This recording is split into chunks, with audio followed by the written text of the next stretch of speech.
श्रीलक्ष्मी श्रीमहालक्ष्मी क्षीरसागरकन्यका उत्तिष्ठ हरिसम्प्रीते भक्तानां भाग्यदायिनी। श्रीलक्ष्मी श्रीमहालक्ष्मी क्षीरसागरकन्यका उत्तिष्ठ हरिसम्प्रीते भक्तानां भाग्यदायिनी।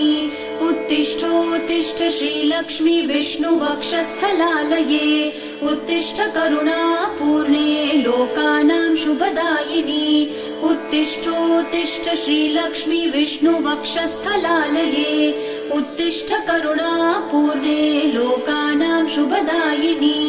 श्रीपद्ममध्यवसिते वरपद्मनेत्रे श्रीपद्महस्तचिरपूजित पद्मपादे श्रीपद्मजातजननी शुभपद्मवक्त्रे श्रीलक्ष्मी भक्तवरदे तव सुप्रभातम्।